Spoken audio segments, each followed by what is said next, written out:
Salut Zotac, c'est Notchan. Je ne sais pas pourquoi, mais j'ai la patate ces temps-ci. Comme quoi, ça tient à pas grand-chose, hein. Dormir bien, sortir la tête un peu du boulot, des soucis du quotidien, avoir le temps de s'occuper de ses figurines, la vie quoi. Du coup, ça laisse le temps de faire des jolies découvertes, de traîner un peu. Cela laisse l'occasion de tomber sur cette illustration de l'artiste Patrick Rosender. Vous l'aurez bien sûr reconnu, il s'agit de Lord Vador et de ses troupes d'élite qui s'introduisent dans une place forte rebelle. Lucas n'a jamais caché que le look du célèbre seigneur Sith a été inspiré par l'esthétique des armures de samouraïs de l'époque féodale japonaise. Cet hommage qui renverse la référence est donc des plus logiques et c'est bien la classe. Autre artiste, autre référence croisée, la dessinatrice Shutter Earth a imaginé ce que pourraient donner des logos pour les jeux Zelda s'ils étaient réalisés dans le style très reconnaissable des logos Final Fantasy. Et l'exercice est plutôt réussi. De suite, c'est plus la même ambiance, n'est-ce pas?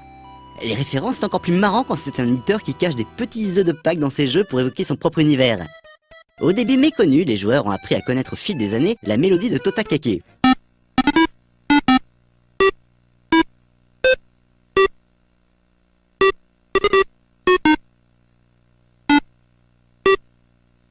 « 19 notes cachées un peu partout dans les jeux auxquels le compositeur a pu participer.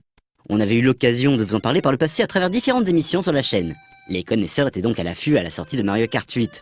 Ils ont tendu l'oreille pour débusquer la petite chanson du compositeur. Celle-ci était cachée en pleine vue, si on peut dire.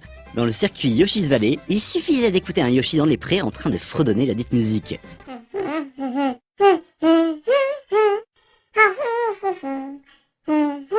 Celle-ci est d'ordinaire cachée par les moteurs vrombissants, les sifflements de carapace qui dépassent les joueurs avant de fondre sur les infortunées victimes, et bien sûr la musique du jeu. Ah, la minutie des Japonais, que ce soit à plus ou moins grande échelle, ils ne font pas les choses à moitié. Que ce soit cacher une petite musique dans un jeu ou un projet plus ambitieux, ils ne reculent devant rien pour faire plaisir à leur public. Dans le cadre des 35 ans de la diffusion de la toute première série Gundam, une petite surprise a été préparée par le Gundam Fever Project. Ce groupe a déjà pu sortir une ligne de pachinko avec le constructeur Sankyo l'an dernier. Cette fois, des ouvriers ont préparé, l'air de rien, un bureau pour pouvoir faire du projection mapping sur quelques fenêtres. Les employés ont ensuite été témoins du débarquement d'un mobile suit, le réputé Zakutu, en plein cœur de Tokyo avec tous les effets qui vont bien évidemment pour rendre la mise en scène marquante.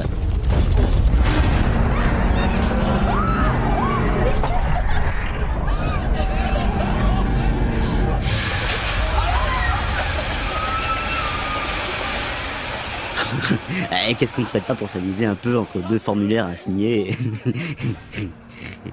Pendant que certains s'amusent à piéger d'innocents employés de bureau, d'autres s'essaient à des recherches bien plus fondamentales, comme la théorie du Zettai Ryoiki.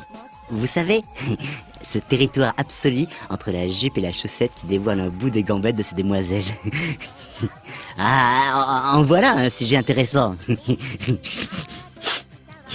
L'artiste Amano Kiyoyuki veut ajouter sa pierre à l'édifice et même faire évoluer le concept avec sa dernière invention, Hikaru Skirt.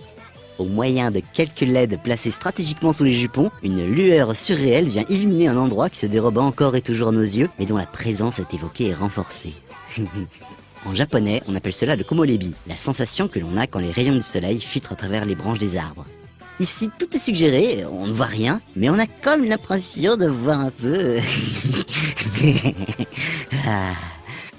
Pas de doute que l'effet escompté pourra en émoustiller plus d'un. Mais attention, on peut admirer, suer un peu à la limite, mais on n'embête pas les jeunes filles, hein. Un peu tenues tout de même.